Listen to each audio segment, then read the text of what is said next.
इस बावन की गोष्ठी में हमने अनेक प्रकार के स्तंभ रखे हुए जिन पर चर्चा होती थी। महत्व व्यंग्यकार, इस माह के व्यंग या तीन रचनाओं पर जो व्यंग विमर्श होता था वो, उसके बाद रचनाओं का पुनर्पाठ, व्यंग विमर्श के विषय ऐसे थे। परसाई जी के समय पर जन्मदिन से लेकर 12-13 दिन पे हम लोग कोशिश रहती थी कि 13 दिन तक उनकी रचनाओं पर का रिकॉर्डिंग और वो उसका प्रसारण हम लोग करते थे। उसके बाद और उस हफ्ते में हम उन पर दो विमर्श भी रखते थे। यह हमारी होनी थी। और इसी के क्रम में ये आज श्रीलाल शुक्ल की रचनाओं पर और उनके समग्र पर उनका पुनर्पाठ है। यह पुनर्पाठ की चौथी श्रृंखला है। इसके पूर्व हरिशंकर परसाई जी की रचनाओं पर बातचीत हुई, शरद जोशी की रचनाओं पर बातचीत हुई, रविंद्रनाथ त्यागी की रचनाओं पर बातचीत हुई।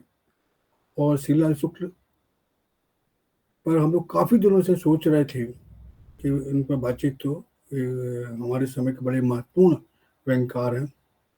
और किंतु समय टलता रहा, काफी अंतराल के बाद हम पुनः पाठ का आयोजन कर रहे हैं। पुनः पाठ में आज हमारे बीच में जो महत्वपूर्ण वक्ता हैं, सुभाष चंद्र जी हैं और राजेंद्र अग्रवाल, राजेंद्र वर्मा जी हैं जो लखनऊ के हैं। और उनका संबंध और हमेशा श्रीलाल शुक्ल से होता रहा, उनकी रचनाओं के माध्यम से, उनके व्यक्तिगत नाम से। और हमारे साथी मित्र जो हमारे समूह के सदस्य हैं, संयोजक हैं आयोजन के, डॉक्टर श्री रमेश तिवारी जी, जिन्होंने श्रीलाल शुक्ल की पर पीएचडी की है, उनकी समग्रता पर पीएचडी की, और बड़ी महत्वपूर्ण पीएचडी है वो। तो ऐसे तीन महत्वपूर्ण जो वक्ता हैं वो आज हमारे बीच में हैं।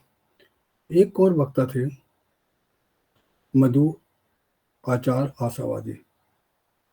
उनको भी एक रचना पे बात करना था, श्रीलाल शुक्ल की समग्रता पे बातचीत करना था।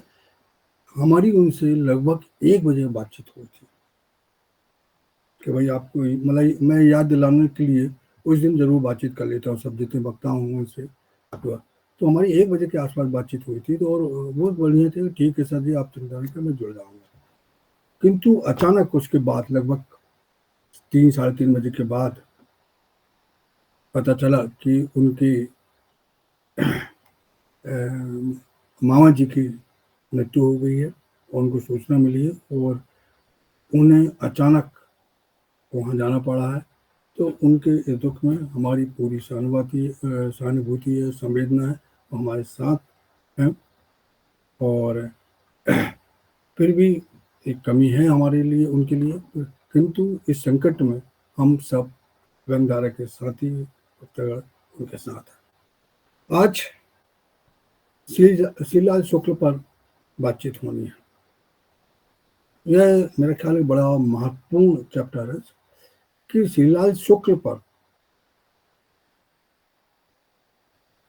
जो बातचीत होगी, एक पक्ष उनका जो बहुत निखरा पक्ष है वो बहुत हमेशा सामने आता है राग दरबारी को लेकर। राग दरबारी को मेरे ख्याल की सबसे ज्यादा पढ़ने वाली पुस्तक है। लोगों ने बहुत ईमानदारी से उस पुस्तक को पढ़ा है, आम पाठक भी पढ़ा है, आम आदमी भी पढ़ा है और वो पढ़ा है।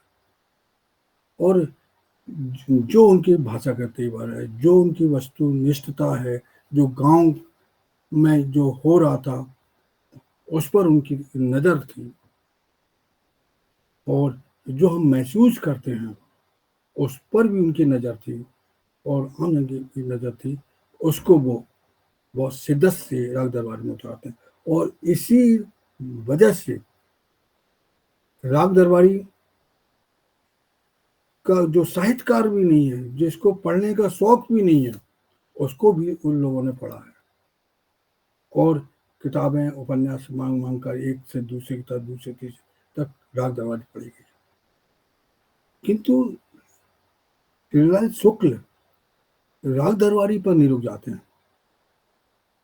हम कह सकते हैं कि बड़ा महत्वपूर्ण है, इस सदी, पिछली सदी का बहुत महत्वपूर्ण उपन्यास है, किंतु राग दरबारी के साथ उन्होंने बहुत सी रचनाएं की हैं, बहुत से उपन्यास लिखे हैं, चाहे वो अज्ञातवास हो, मकान हो, या विश्रामपुर का संत हो, उनकी फुटकर रचनाओं में यहाँ से वहाँ हो, ऐसी बहुत चीज है। और बड़ी महत्वपूर्ण रचना है उनकी। उससे पूरी दृष्टि सिर्फ राग दरबारी के माध्यम से नहीं, उनके पूरे जो चरित्र हैं, जो पुस्तकों में प्रकाशित लेख हैं, उनके पढ़ने से पता चलता है कि बहुत विराट व्यक्तित्व थे। मैं जब उनकी पुस्तक यहाँ से वहाँ प्रकाशित हुई थी, उसमें एक बड़ी महत्वपूर्ण टिप्पणी रघुवीर सहाय ने उन पर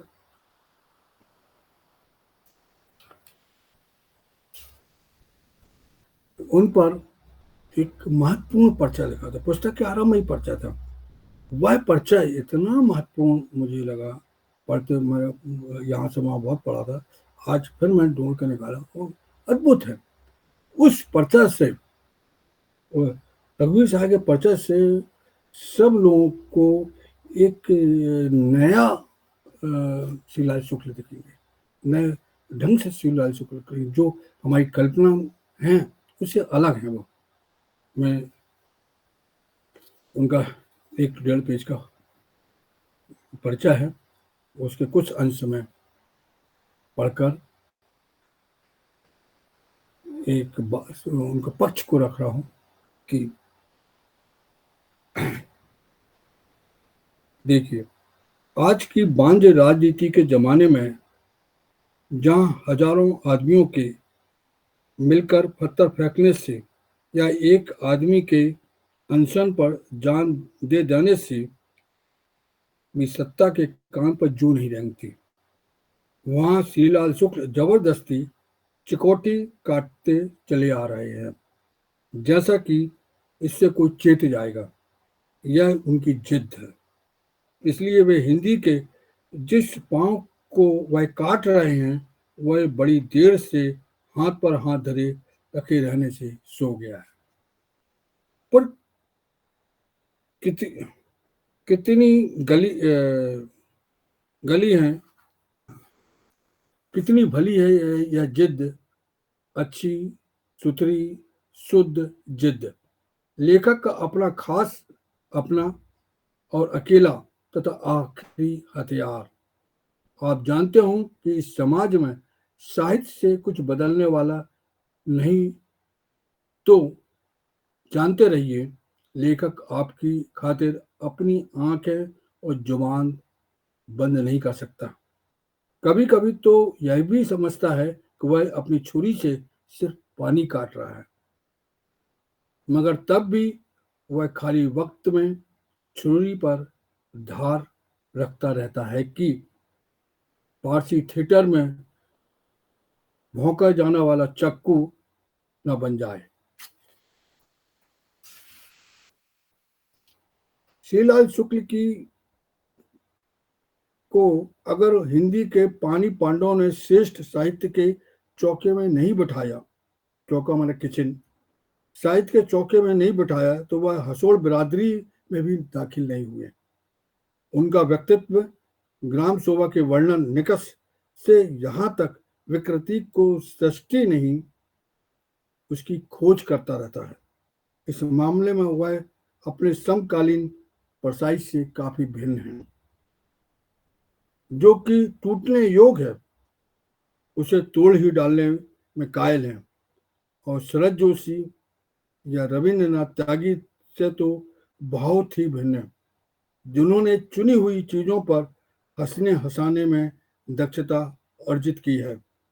श्रीलाल प्रेमचंद और अज्ञेश से अधिक निकट पड़ते हैं, जो टूटे मूल्यों की स्थापना के लिए प्रयत्नशील हैं, और बंकिम के तो बहुत ही निकट है, क्योंकि वह भी बार बार उनकी याद दिलाते हैं जो टूट चुका है पर टूटकर नष्ट हो जाने के योग्य नहीं था। यह उनकी जिद है जिसका जिक्र पहले हुआ है। श्रीलाल के लिए अपना तनाव इतना रचनात्मक है कि वह उसे तीनों स्थितियों से में भटकाकर विसर्जित नहीं कर सकते हैं। अपनी रचनात्मक तनाव की इस रक्षा में वह नितांत आधुनिक हैं और वहीं पर उनकी भाषा आज की मुर्दा राजनीति के हाथों भाषा के निरंतर अवमूल्यन के बावजूद सार्थक हो जाती है। वह प्रतीकों और मिथकों से मुक्त रहकर टूटे शब्दों का ऐसा इंद्र राज करते हैं कि वे कभी अपने टूटे अर्थ स्थापित नहीं कर पाते। निसंदेह ऐसे लेखक को व्यंग्य खाते में रखना निरी दकियानुसी छुआछूत बरतना है, खासकर जब आज का सभी अच्छा रचनात्मक साहित्य व्यंग्य का छुआ पानी पीकर कुजात हो जाता है। यह टिप्पणी थी या पर्चा था, एक महत्वपूर्ण पर्चा। इससे श्रीलाल शुक्ल के अनेक कोणों को समझने में एक संकेत मिलता है, एक भाषा मिलती है। मैं बहुत सम्मान के साथ हमारे वरिष्ठ और महत्वपूर्ण व्यंग्यकार, उपन्यासकार, जिन्हें आप बहुत भली भांति जानते हैं, श्री सुभाष चंद्र जी, मैं उनसे बहुत विनम्रता से आग्रह करता हूँ कि उन्हें जो रचना दी गई है और साथ में जो उन्हें पसंद हो या पूरे श्रीलाल शुक्ल के व्यक्तित्व समग्रता पर जो आप अपनी बात कहना चाहते हैं, मैं बहुत सम्मान के साथ उन्हें आमंत्रित करता हूँ। श्री सुभाष चंद्र जी। जी, सभी को नमस्कार। मेरी आवाज आ रही है? जी जी। मैं थोड़ा सा पानी डालने चला गया था मुंह पर, तो मैं ये तो भूल गया कि बात क्या हो रही। मुझे शायद कहानी पर नहीं, पूरे उस पर बात करनी है, श्रीलाल शुक्ल के लेखन पर। नहीं, आप जो रचना आपको दी गई उस पर भी, उसके अलावा जो आप कहना चाहते हो उस पर भी बातचीत करिए, कोई ऐसा नहीं है। जी जी किंतु हाँ, मतलब उसको केंद्र बनाकर उसके साथ दूसरी रचनाओं को भी आप जोड़ कर बात कर जी जी सकते जी। ये जो रचना मुझे दी गई है, इसमें दो पुराने आदमी, लेकिन क्या है कि जब हम पढ़ते हैं तो हम देखते हैं कि जहाँ राग दरबारी दुनिया की सर्वश्रेष्ठ व्यंग कृति के रूप में आपके सामने आता है, सब सर्वश्रेष्ठ व्यंग उपन्यास के रूप में आपके सामने आता है, बाकी चीजें उस तरीके से उतना प्रभावित नहीं कर पाती। चाहे वो विश्रामपुर का संत हो, या पहला पड़ाव हो, या मकान हो, या आदमी का जहर हो, या अज्ञातवास हो, उस तरीके से उतनी बड़ी रचनाएं वो नहीं है कि उतने बड़े कैनवास पर। अगर आजादी के पहले अगर आप बात करें कि आजादी के पहले के गांव को व्याख्यायित करना हो तो आपको प्रेमचंद का गोदान लेना पड़ेगा, और आजादी के बाद के विशेष रूप से 80 तक के दशक को भी हम ले लें तो राग दरबारी इस पूरे परिदृश्य को आपके सामने प्रस्तुत करता है, और व्यंग्यात्मक परिदृश्य को, आधुनिक भारत के गांवों के व्यंग्यात्मक परिदृश्य को आपके सामने प्रस्तुत करता है। बड़ी बड़ी चीज है, और इतनी बड़ी रचनाएं, व्यंग के कैनवस पर इतनी बड़ी रचनाएं बहुत कम पूरी दुनिया में है, चाहे वो 1983 हो, चाहे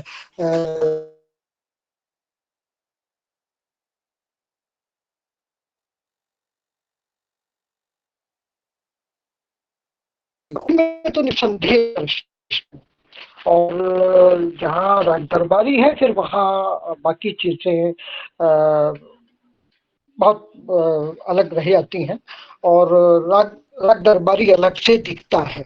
लेकिन जब हम उसके बाद आते हैं, उनके व्यंग निबंधों पे बात करते हैं, उनकी कहानियों पे बात करते हैं, तो हम देखते हैं कि चीजें उस लेवल, क्योंकि हम क्या करते हैं, जो सर्वश्रेष्ठ है उससे तुलना करने की कोशिश करते हैं, हमारी लगातार कोशिशें रहती है।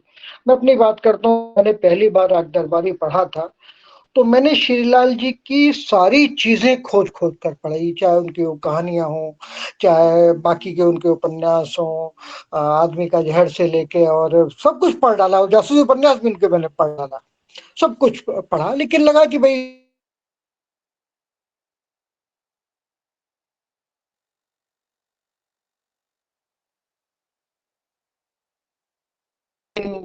हम हम सारे मिलकर राग दरबारी नहीं लिख पाए।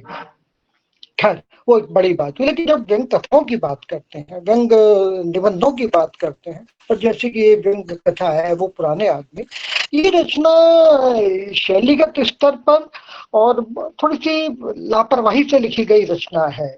अगर मैं उनकी बड़ी रचनाओं की बात करूं, व्यंग कथाओं में बड़ी रचनाओं की बात करूं, तो उनकी जो बेहतरीन है वो है एक देहाती की नजर में शहर के 100 मीटर।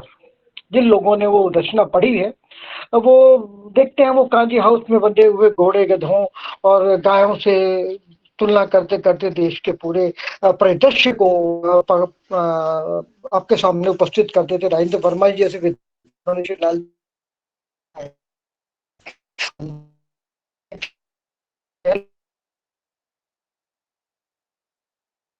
वो रचना जो है परछाई के कलेवर की रचना है, उस टाइप की रचना है कि जहाँ व्यंग उस हद तक बड़ा होकर आपके सामने आता है कि व्यंग कहानी के मूल में पहुंचकर पूरी कहानी को बदल देता है और उसके मूल पर कब्जा कर लेता है, और बहुत गहरा गंभीर व्यंग। उसके बाद कुंती देवी का झोला है, सहारनपुर में कुछ दिन है, ग्रैंड ड्राइविंग स्कूल है, और बहुत सारी रचनाएं जो यहाँ से वहां में या बाकी जगहों पर संकलित हैं।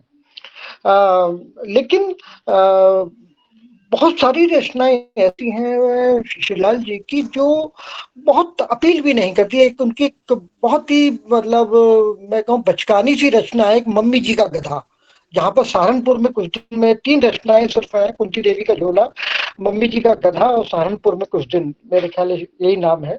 तो वो लगभग 30 पेज की रचना है और बड़ी हल्की फुल्की सी रचना है, बड़ी बहुत अलग ढंग की रचना। जो बड़ा दिक्कत हुई थी जब मैंने पढ़ी थी, क्योंकि मैं शिवलाल जी का लगभग भक्त हूँ, तो मुझे लगा था कि ऐसा शिवलाल जी ने कैसी रचना ऐसे लिख दी। दो पुराने आदमी भी उसी पर टेम्परामेंट की लगभग रचना है।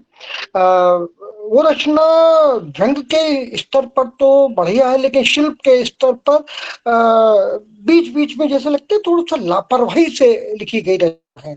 लेकिन वो रचना क्या है, शुरुआत में लापरवाही से चलती है और उन प्रतीकों को लेकर, उन बिंबों को लेकर और उनको प्रतीकात्मकता के माध्यम से अपनी बातें कहते हुए चलती है, और शुरुआत में खुल के कहती है, धीरे धीरे धीरे धीरे अपने व्यंग का कलेवर पकड़ लेती है। लास्ट में जब वो खत्म होती है तो वो रचना जो अपने समापन बिंदु तक आकर एक गंभीर व्यंग के रूप में परिवर्तित होने की कोशिश करती है। पूरी तरह परिवर्तित तो खैर वो नहीं हो पाती, क्योंकि हम सुभाष चंद्र की बात नहीं कर रहे हैं, हम अपने किसी नए साथी की बात नहीं कर रहे हैं, हम शिवलाल शुक्ल की बात कर रहे हैं, जिनसे हम बड़ी रचनाओं की हमेशा से ही उम्मीद करते आए हैं और उनसे उम्मीद करेंगे। शिवलाल जी की ये जो रचना है, रचना दो व्यक्तियों के बीच की रचना है। दो व्यक्ति हैं, उनमें एक जो चोरी करता है, दूसरा जो साहित्य से जुड़ा हुआ है, जिसमें एक व्यक्ति जो चोरी कर करके वो आगे बढ़ा। जब उसका चित्रण शिवलाल जी करते हैं तो चित्रण बड़े अलग से ढंग से वो करते हैं। और एक कई बार क्या होता है कि जो लोग शिल्प को जानते हैं, शिल्प को समझते हैं, वो जानते हैं कि कई बार हमारा जो शिल्प है हमारी रचना के ऊपर हावी होने लगता है, या हम पहले से पहले अपना एक दिमाग बना के चलते हैं कि हमें रचना को ये शेप देनी है।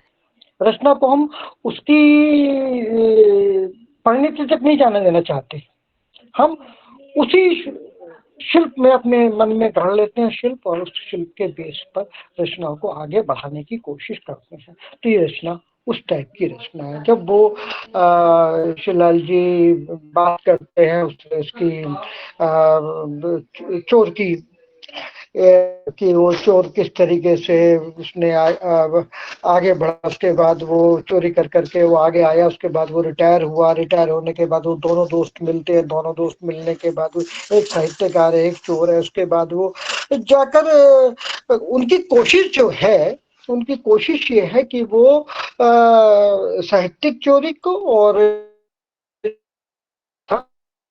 तो पकड़ के एक अध्ययन की कोशिश चाहिए। लेकिन कहीं कहीं मुझे लगता है कि चीजें थोड़ी सी विचलित हुई हैं, और जब आप शिवलाल शुक्ल के को देखकर बात करते हैं तो वो विचलन चुभता है थोड़ा सा। और मैं समझता हूँ कि इस रचना की जगह अगर एक शहर के एक देहाती की नज़र में शहर के 100 मीटर या बाकी रचना ली गई होती तो कहीं ज्यादा बेहतर होता, अच्छा होता। क्योंकि वो रचना बहुत कुछ कह नहीं पाई है। आप पढ़ेंगे उस रचना को तो आप देखेंगे कि वो रचना बहुत कुछ कह नहीं पाई है। कोशिश उसने की है कहने की, कहीं के अपने शिल्प को लेकर वो बहुत प्रयोग धर्मी हो जाती है, कहीं हल्की भी हो जाती है। और सच बात तो ये कहूँ, अगर थोड़ा सा कड़वा में होके बात कहूँ और मुझे इजाजत दें कि राजेंद्र वर्मा के सामने बोलना थोड़ा सा मुश्किल हो सकता है मेरे लिए। मेरे मित्र भी हैं और शिवलाल जी के मेरी तरह ही भक्त हैं वो भी। तो लेकिन सच को सच कहना शायद जरूरी भी होता है एक आलोचक के लिए। और एक रचनाकार की दृष्टि से जब हम उस व्यक्ति को पढ़ रहे हैं, उस व्यक्ति की रचना की बात कर रहे हैं जिससे हमने व्यंग का संस्कार लिया है, तो उनको हम वहां पर शायद छोड़ नहीं पाते। तो ये रचना कुछ जगह पर शिल्प के चमत्कारों को आपको दिखाती है, कुछ जगह पर आपको प्रतीकों के रूप में व्यंग्यात्मक स्थितियों का निरूपण करने की कोशिश करती है, कुछ जगहों पर धारदार व्यंग भी उसमें दिखाई देता है। कई जगह पर आपको लगेगा कि देखिए क्या गजब क्या भाई इसमें आयरनी निकल कर आई है, क्या गजब का सादृश्य विधान आया, दो चीजों को बीच में तुलना करके आपने रचना को आगे बढ़ाने की कोशिश की है। लेकिन रचना जब अपने समापन बिंदु तक आती है, अपने अंतिम बिंदु तक आती है, अपने जहां पर उसको अपना सर्वश्रेष्ठ देना है, जहां से उसको पाठक के मस्तिष्क में छोड़ के चीजों को चलना है, वहां पर रचना कई जगह पर चूकती भी है। तो शायद ये बात छोटे मुंह बड़ी बात है। शिवलाल जी जितने बड़े हैं उनकी उस स्थिति में उनकी शायद रचना की समीक्षा करना और ऐसी समीक्षा करना शायद मेरे जैसे व्यक्ति के लिए बात नहीं है।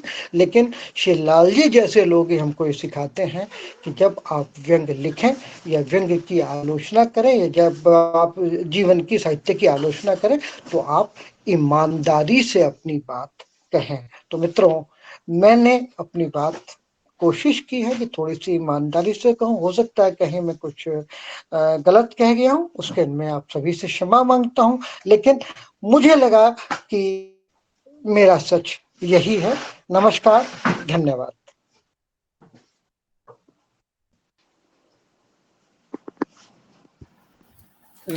धन्यवाद शिवाजी। आपका सच भी साहित्य का सच है और हम सबका ही सच है।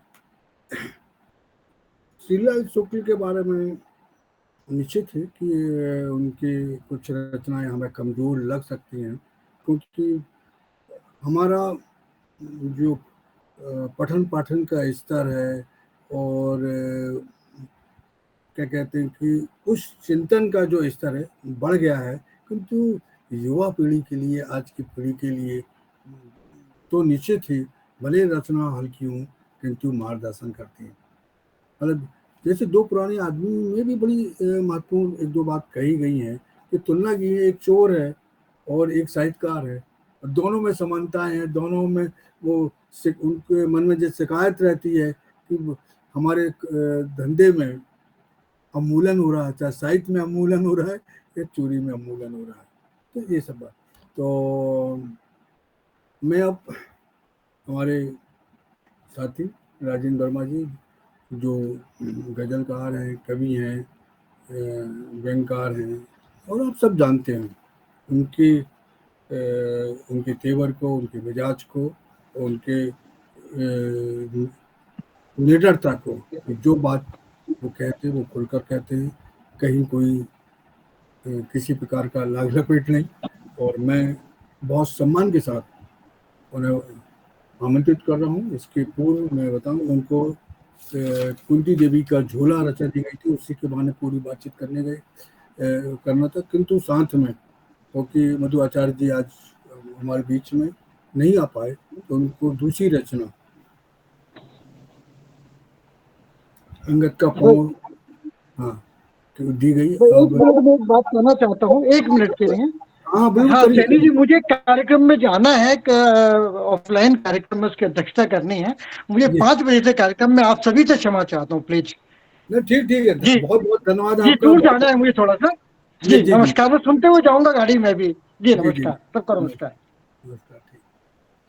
तो राजेंद्र वर्मा जी को 2 रचना दी गई हैं। एक रचना थी कुंती देवी का झोला, जो उनको समय से पूर्व दे दी गई थी, और आज एक रचना दी गई अंगद का पाँव। जो अंगद का पाँव बहुत चर्चित रचना है, इस पर बहुत चर्चा हुई है, और चर्चित रचना पर बातचीत करना बहुत कठिन काम है, कि बहुत सी चीज लोग जानते हैं, और जो जानते हैं उनमें से हमें खोज कर एक बाहर लाना है जो लोग नहीं जानते हैं। तो मैं बहुत सम्मान के साथ राजेंद्र वर्मा जी को आमंत्रित कर रहा हूँ कि वो इन 2 रचनाओं के बहाने श्री आर्य शुक्ल के व्यक्तित्व पर, और कहीं उनको याद आता है कि उनका व्यक्तित्व और साहित्य कहीं ना कहीं एक दूसरे के प्रति अपील करता है, उस पर भी बात करें श्री राजेंद्र वर्मा जी। जी धन्यवाद सैनी जी। सभी मित्रों को एक बार फिर से नमस्कार। सुभाष जी तो चले गए, बहरहाल सुन रहे होंगे तो उनको भी मैं नमस्कार करता हूं। देखिए, जो सबसे बड़ा संकट है हमारे सामने है मूल्यांकन का।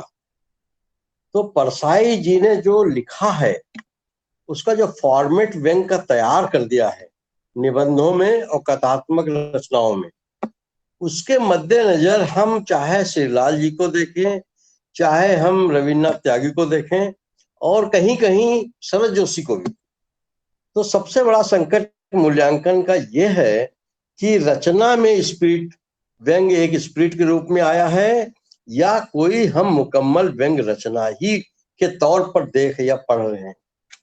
ये सबसे बड़ा संकट। तो श्रीलाल जी की जो रचनाएं हैं, ये एक हिसाब से अगर उनका हम समय सृजन का काल देखें, तो जैसे अंगद का पाँव की बात करें, तो ये रचना है, मैं समझता हूं कि ये 1958 में छपी थी रचना। अब मैं समझता हूं कि ये शुरुआती दौर लेखन का है, और उस समय तो जो व्यंग था वो अलग से व्यंग रचना के रूप में स्थापित भी नहीं हुआ था। लोग लिख रहे थे, और एक स्पिरिट के रूप में कहानी में, निबंध में, कथा में, इस टाइप की चीजों में व्यंग आ रहा था। तो एक हिसाब से देखा जाए तो ये जो अंगद का पाँव रचना है, वो एक कहानी है, छोटी सी कहानी है, और उस कहानी में व्यंग आया है। वो एक मुकम्मल व्यंग रचना, जिसमें हम आज पड़ताल करते हैं कि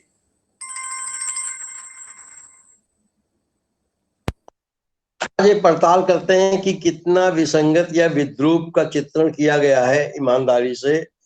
हम व्यंगकार की प्रतिबद्धता क्या है उस चित्रण में, और वो जो है प्रहार कैसे करता है। ये जो 2-3 बातें इधर जो स्थापित हो गई हैं व्यंग के जो है मूल्यांकन को लेकर के, ये उस समय तक मैं समझता हूं कि नहीं था। ये परसाई जी के बाद चीजें लागू हुई हैं, 90-95 के बाद जो है ये टूल्स आलोचना के विकसित हुए हैं। तो लेकिन हम जब मूल्यांकन करते हैं पुराने अपने ऐसे रचनाकारों का, कि जो जिन्होंने व्यंग को, व्यंग विधा को केंद्र में रख के रचना नहीं की, उन्होंने रचनाएं की हैं स्वाभाविक रूप से। वो जो उसका फॉर्मेट जो भी शैलीगत उसकी रचना की विशेषता बन पड़ी है, मान लीजिए कहानी ही मुख्य रूप से गद्य में आती है, और अधिकतर रचनाएं गद्य, इनकी कथात्मक रचनाएं हैं, कहानी नुमा रचनाएं हैं, और इसमें अंगद का पाँव भी आती है और कुंती देवी का झोला भी आती है। अगर हम अंगद की पाँव की पहले बात कर लें, तो अंगद का पाँव में कथा वस्तु आपने पढ़ी होगी, बहुत छोटी सी बात है। एक छोटा सा दृश्य है कि रेलगाड़ी चलने वाली है, एक साहब दफ्तर के जो है आए हैं, उसको फर्स्ट क्लास में उनको सफर करना है, और बाकी दफ्तर के लोग उसको छोड़ने आए हैं कुछ फॉर्मेलिटी में, और वहां पे एक चापलूसी का एक दौर चल रहा है। तो वो साहब के खाने पीने की भी व्यवस्था देखी जा रही है, फूल माला भी की बात हो रही है, और वहाँ बातें भी हो रही हैं, और ये ऑफर भी कर रहे हैं कि आपकी अगली बार आइएगा तो हमारे यहाँ आइएगा, और इस तरह से वो बात भी करते हैं। और एक लेखक उसमें मित्र के रूप में, उस यात्री के मित्र के रूप में उपस्थित है, और वो भी टिप्पणी बीच बीच में अपना स्वगत टिप्पणी करता रहता है कि हमको पता, मैं इस सब पूरे उसमें प्रकरण में, पूरे इस चर्चा में दूर रहा इसलिए कि मुझे मालूम था कि वो जब आएंगे तो हमारे यहाँ ही। तो वहां पे वो बात खत्म कर देते हैं। वो एक जो है धारणा वहां पे कि अब वो मित्र जिसके बारे में चर्चा की जा रही है वो क्या रिस्पॉन्ड करेगा, क्या करेगा, उसका खुलासा उसकी तरफ से वो दूसरा पात्र कर देता है। तो इस तरह से एक जो मध्यवर्गीय चिंतन है, जो दफ्तर की संस्कृति है, उस पर बहुत करारा व्यंग है। करारा इन द सेंस की जो है, जो उसकी शैलीगत विशेषता है। जो सन 58 में अगर कहानी रची जा रही थी, तो जो नई कहानी का एक बिंब आ रहा था, उसके जो है संरचना उसके जो बदल रही थी, पुरानी कहानी का फॉर्मेट टूट रहा था, उसमें कथ्य भी बदल रहा था, उसका शिल्प भी बदल रहा था। उस नजरिए से देखें तो व्यंग धर्मी एक कहानी के रूप में ये रचना हमारे सामने आती है। और गाड़ी चल नहीं रही है बड़ी देर से, ये भी हो रहा है, उनको नाश्ता भी करा दिया गया है, उनको सामान रख दिया गया है, उन दफ्तर की सब तमाम बातें हो गई हैं, सब कुछ कर दिया गया है, और चल नहीं रही है, और अंगद के पांव की तरह गाड़ी ठहरी हुई है, रुकी हुई है। अब थोड़ा सा ये था कि इसमें जो एक उपमा दी गई है अंगद का पांव, तो अंगद का पांव पुल्लिंग है और गाड़ी स्त्रीलिंग है, तो ये उपमा कोई बहुत अच्छी नहीं है, मैं समझता हूँ। अब ठीक है, जयराज जी ने लिखा था उस समय अंगद का पांव चल पड़ा, तो हर आदमी उसकी प्रशंसा कर रहा है, लेकिन मैं व्यक्तिगत मानना है कि ये शीर्षक जो है वो रेलगाड़ी के संदर्भ में उपमा के हिसाब से ये ठीक नहीं। उसमें छोटे छोटे तमाम व्यंग के टुकड़े आते हैं कि जो है वो अंग्रेजी का एक आता है, प्रकरण आता है कि भाई प्रसंग आता है बातचीत का कि अंग्रेज चले गए कि अंग्रेजियत नहीं गई, और उसमें देसीपन वाले की बात आती है। कला के लिए कला होती है, इसलिए बातों के लिए बात हो रही है। तो वो जो पूरा एक मानसिकता है उन लोगों की, और वहां का जो माहौल है, वहां क्या हो सकता है, ये सब बहुत ही मामूली सी बारीक चीजों को पकड़ करके तो कथा का ताना बाना बुना गया है। अब उसमें जो हम व्यंग को लेकर हमारी कुछ धारणा बन गई है कि व्यंग होगा, विसंगति होगी, अब विस्फोटक तथ्य होंगे, और उस पर जो है व्यंगकार को बिल्कुल एक तलवार भांजने का मौका मिलेगा और वो भाजता हुआ दिखेगा। ये सब हमारी कुछ धारणाएं बन चुकी हैं इधर 20-25 सालों से। तो ऐसा वहां चूंकि नहीं दिखाई देता है, तो एक व्यंग रचना पाठक के नाते हमें थोड़ी सी निराशा होती। लेकिन जो एक श्रीलाल जी के बारे में कहा गया है कि वो खुद ही कहते थे व्यंग के बारे में, वो खुद ही कहते थे कि व्यंग जो है पढ़े लिखों का, सुशिक्षितों का एक जो है चीज है। व्यंग उन्हीं के शब्दों में, व्यंग वस्तुतः सुशिक्षित मस्तिष्क की देन है और पाठक के स्तर पर भी सुशिक्षित प्रतिक्रिया की मांग करता है।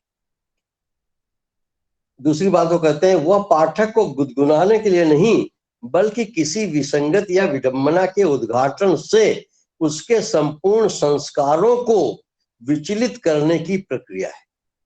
यानी कि जो उसके संस्कार हैं, संस्कार का अर्थ यह है कि उसका जो मनोमस्तिष्क, उसका जो व्यक्तित्व निर्माण हुआ है और उसका जो कार्यकलाप है, उसमें जो उसको संस्कृति उसकी बनी बैठी हुई है, उसको सामने लाना, उसको उघाड़ना और उस पर प्रहार करना, ये उसका जो है उद्देश्य ये मानते हैं व्यंग का श्रीलाल जी। और यही जो परिणति हुई है, उनके विचार की जो परिणति है, वो भाषाओं में हुई है।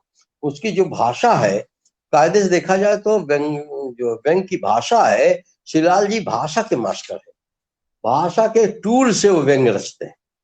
जैसे कि एक वक्रोक्ति है, कुंतक जो हमारे आचार्य, संस्कृत के आचार्य हैं, भाषा को लेकर के जो बात कही जाती है, वक्रोक्ति ही जो है सबसे बड़ी एक माना गया है भाषा का वो उपादान, कि जिसके माध्यम से हम भावों को बेहतर तरीके से व्यक्त करते हैं।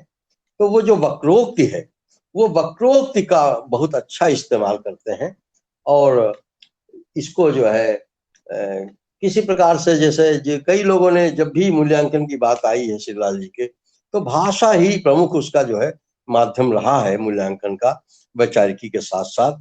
जैसे श्रीलाल जी की बात करें, तो श्रीलाल जी के भाषा के गठन को लेकर के बात करें तो हम नामवर सिंह को कोट कर सकते हैं। वो कहते हैं कि सभ्यता के विकास के साथ जो छल छद्म घना हुआ है उसे भेदना कठिन हुआ है, और श्रीलाल जी ने जो टेढ़ा मेढ़ा रास्ता कहा है, जिसको टेढ़ा मेढ़ा रास्ता कहा है, वही कवि कर्म के लिए जो है, वो लेखक के लिए टेढ़ी मेढ़ी भाषा है और वही व्यंग है। यानी जो टेढ़ा मेढ़ा रास्ता कहा है रचना का, वही व्यंग है, ये नामवर जी इशारा करते हैं। अब ये बात तो वही बात है कि जैसे कि कविता का उद्देश्य एक लेख है रामचंद्र शुक्ल का, उन्होंने यही बात कही कि कवि कर्म के लेकर कहा कि ज्यों ज्यों हमारी वृत्तियों पर सभ्यता के नए नए आवरण चढ़ते जाएंगे, कवि कर्म कठिन होता जाएगा।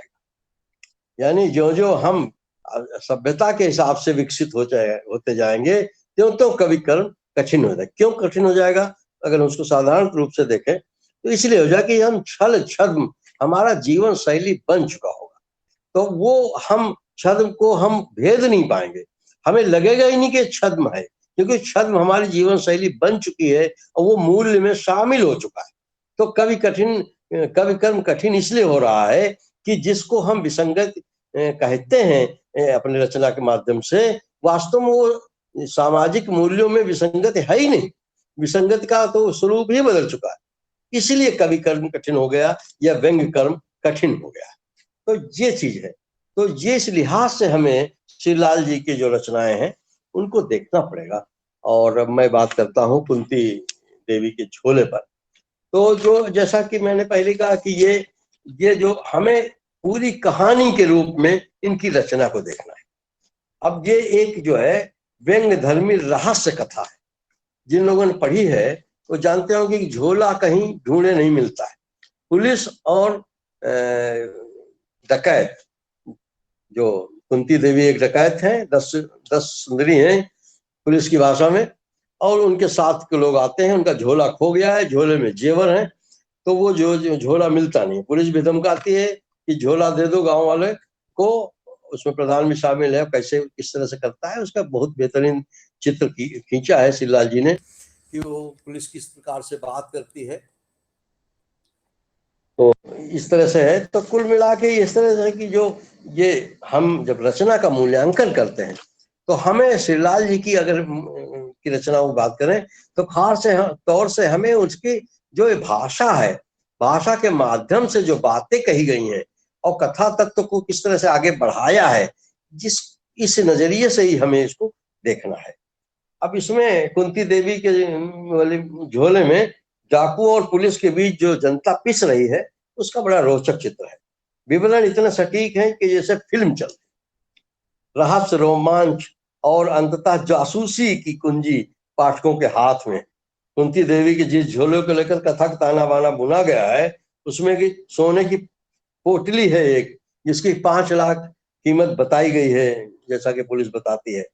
अब 86 में, सन 86 की रचना है, तो उस समय 5 लाख, आज से समझ लीजिए कि 1 करोड़ से अधिक हो गया। तो उसी में डाकू भी इस चक्कर में है कि मिल जाए झोला, और पुलिस को जानकारी मिली है तो मिल जाए झोला, लेकिन मिलता है। तो दोनों डाकू और पुलिस जो है, दोनों डाकू ने क्या किया, 3 झोपड़ियां जला दी। पुलिस ने क्या किया कि 3 आदमियों का शराब बनाने के जुर्म में चालान कर दिया। झोला कहाँ गया पता लगता नहीं। अब इसमें जो ध्यान दिलाने चीजें हैं रचना में कि पुलिस का चरित्र क्या है।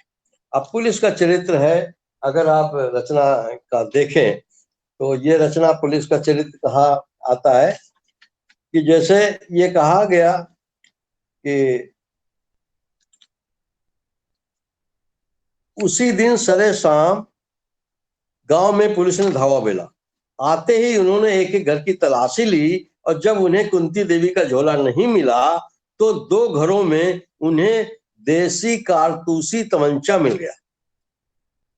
उसके बाद जिन पर तमंचे का इल्जाम था उनकी रस्मी पिटाई करके पुलिस ने भी गांव वालों को उसी तरीके एक जगह इकट्ठा किया जैसे डाकुओं ने किया था। हमें पता चल गया है कि कुंती का गिरोह आज यहाँ आया था, तुमने इसकी हमें इत्तला क्यों नहीं दी?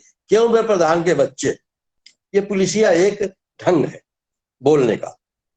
आगे श्रीलाल जी विवरण देते हैं कि प्रधान का बच्चा यानी हेकड़ी के साथ गांव सभा का चुनाव जीतकर जो प्रधान बना था वह पीछे दुबका खड़ा था। उसने कहा, हमारी जानकारी में यहाँ कोई नहीं आया सरकार। आगे इसी में आता है कि ये बात हाथ हिलाकर, रोकर, बहक कर, घिघिया कर, कसमें खाकर, अकड़ कर और वे सारी मुद्राएं दिखाकर कही गई जो झूठ का इल्जाम लगने पर हर सच्चे आदमी को दिखानी पड़ती। जवाब में पुलिस ने कुछ और गालियां दी। ज्यादा उत्साह से बोलने वालों को एक आध बेंत भी लगाए। तो ये एक पुलिस का जो कैरेक्टर है, ये किस प्रकार से वो बिहेव करती है। दोषी और निर्दोषों का उनके पास कोई पैमाना नहीं है सिवाय धमकाने के लिए। वो सब एक तरह से सबको चोरी समझते हैं। इस प्रकार से ये बातें की गई। तो ये पुलिस का चरित्र इस तरह आता है। इसमें एक हास्य का भी उपयोग बहुत बेहतर तरीके से आया है। पुलिस जो है कहती है कि तब दरोगा जी ने कहा, तुम सभी जानते हो कि हर गांव में परसों भारी डाका पड़ा है। यह कुंती देवी के गिरोह का काम है। डाके में 2 किलो वजन के सोने के जेवर लूटे गए हैं। उनकी कीमत जानते हो? 5 लाख रुपए। हमें पता है कि कुंती ने वह जेवर इसी झोले में रखे थे। तुम लोग ये 5 लाख का माल चुपचाप हजम करना चाहते हो? ट्रक के पहियों में जिस पंप से हवा भरी जाती है उसी से मेढक के पेट में हवा भर दी जाए तो क्या होगा? पेट भड़ाम से फूट जाएगा। तुम्हारा भी यही हाल होने वाला है। 5 लाख रुपया हजम करना तुम्हारे बूते का नहीं है। पूरे गांव पर दफा 412 चलेगी। फिर कड़क कर बोला, निकालो झोला। तो ये पुलिस का जो एक रवैया है, जिस प्रकार से बात करती है, दफा की बात करती है, आईपीसी की जो सेक्शन से उनका हवाला देती है। 412 में ये है कि चोरी डकैती का जो सामान है उसको छुपाने की उसमें सजा है। तो इस तरह से बात है। तो ये जो एक विवरण है इतना विश्वसनीय, चूंकि वो सत्ता के एक अंग रहे हैं। तो पहले पीसीएस रहे काफी दिनों तक, उसके बाद आईएएस हो गए थे। तो वो सब इस तरीके से बहुत तरीके नजदीक से देखा है पुलिस का, प्रशासन का क्या रवैया है, क्या उसका ढंग है काम करने का। और साथ ही साथ गांव वालों की जो मानसिकता है, एक जो मनुष्य की जो एक प्रवृत्ति है, जो सबसे बड़ी बात यह है कि श्रीलाल जी के लेखन में अक्सर ये बात उठाई जाती है कि भाई उनकी ये रचना बड़ी कमजोर लग रही है और ये जो है, तो उसका कारण यही है कि हमने मूल्यांकन के टूल बदल लिए हैं। जबकि श्रीलाल जी का बहुत परंपरा से एक जिसका क्लासिकी राइटिंग जिसको कहते हैं, वो उनके लेखन में क्लासिकली मिलती है। कैसे मिलती है कि जैसे वो बिंबों को उपयोग करते हैं। जैसे ये कहानी जब शुरू ये लिखी गई तो आप मान के चलिए कि ये कब की कहानी है, ये 85-86 की कहानी। 85-86 में अगर आप ध्यान दें तो हिंदी साहित्य में कहानी का एक जो आंदोलन चल रहा था और लगभग समाप्त होने पर था, और प्रगतिशील और जनवादी कहानी तक का एक माहौल फिक्स हो चुका था। और उसमें जो मूल बातें थी कि जो कथ्य का चित्रण होना था वो बिंबों के माध्यम से होना था और बहुत ही जो है रियलिस्टिक बातें कही। तो वो बिंबों का आप इस कुंती के देवी के झोले में बिंबों को उपयोग आप बेहतर तरीके से देख सकते हैं कि जैसे गांव बहुत छोटा था, यही 40-50 घर, यानी बीहड़ के एक सिरे पर झोपड़ियां, जैसे किसी चुचके मटमैले चेहरे पर मुहासे फैले। सभी धरती के छोटे छोटे रूखे सूखे टुकड़े जोत कर ज्वार, चना या अरहर पैदा करते, जो कभी होती और कभी न होती। इतना अच्छा था कि एक और बस्ती के ही पास ही, जहां धरती इतनी उबड़ खाबड़ न थी, कटीली झाड़ियों का एक छोटा सा जंगल था और कुछ महुए के बाग थे। चना और अरहर का उतना नहीं जितना गांव वालों को महुए का सहारा था।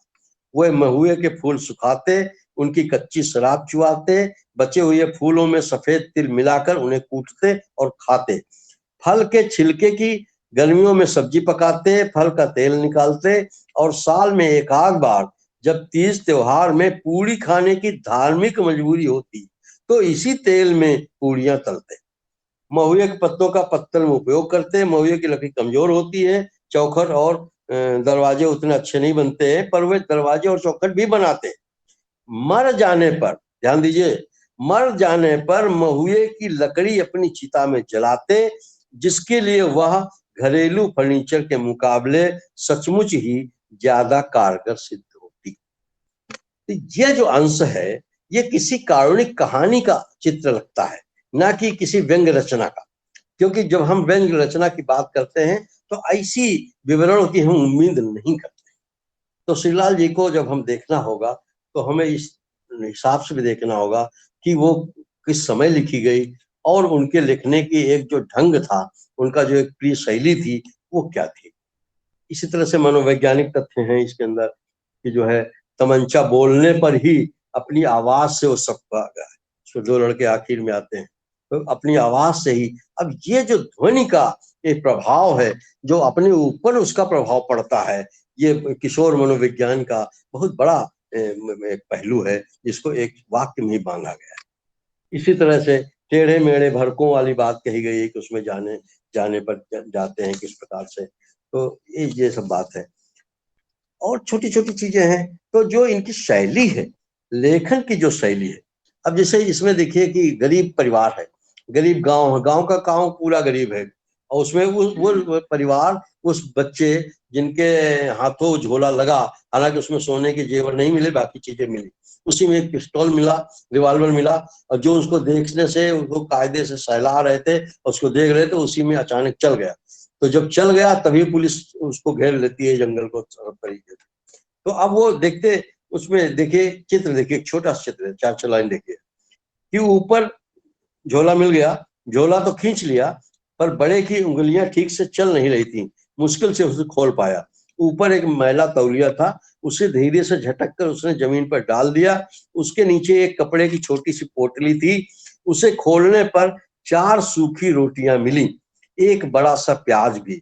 कपड़े के खूंट में एक गांठ बंधी थी, जिसे खोलने पर नमक निकला।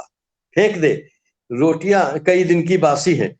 छोटा वैसे ही फुसफुसाया, पर बड़ा बोला, रहने दे, गरम कर लेंगे तो बुरी नहीं लगेंगी।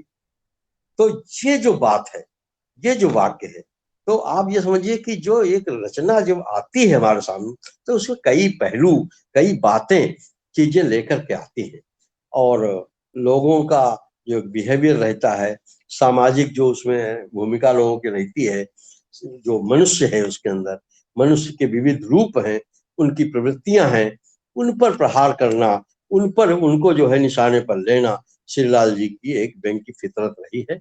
और इसी लिहाज से जो एक विश्व के जो बड़े रचनाकार माने गए हैं, उनकी जो एक रहती है शैली रहती है, वो कोई धमाकेदार शैली नहीं रहती है, कि महीन ऑब्जर्वेशंस रहते हैं, और उसी लिहाज से एक संश्लिष्ट बिंब है। जैसे एक बिंब देखिए, इसमें बहुत छोटा सा बिंब है, और कहते हैं कि साहब,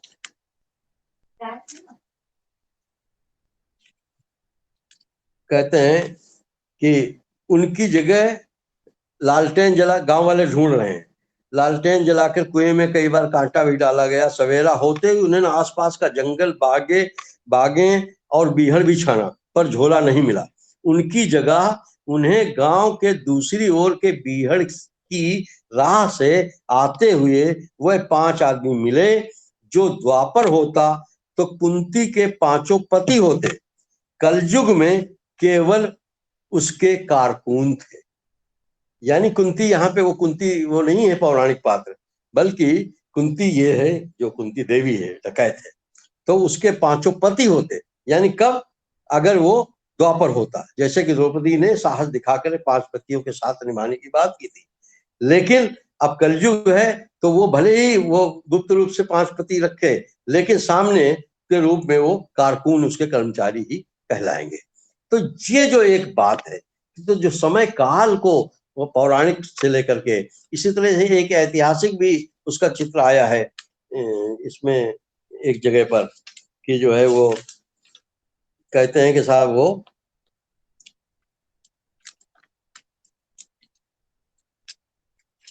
श्रीलाल जी एक जगह कहते हैं कि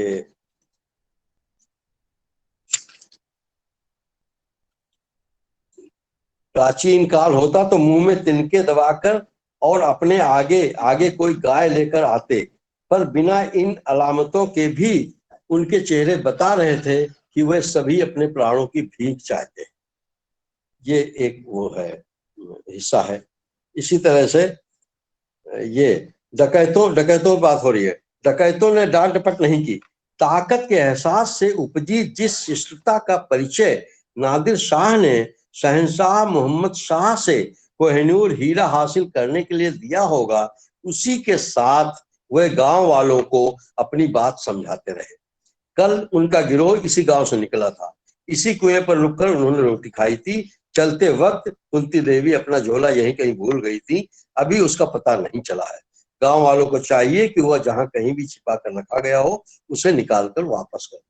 तो ये मैंने संदर्भ इसलिए छोटे छोटे दिए कि जब हम श्रीलाल जी की रचना पढ़ते हैं, हम देखते हैं, तो हमें ये देखना पड़ेगा कि उनकी जो एक रचना का कोई कौशल है वो हम आज के जो एक व्यंग्य के विधान है, जो उसके समीक्षा के टूल हैं, खाली उसके फ्रेम में रखकर ही नहीं देख सकते।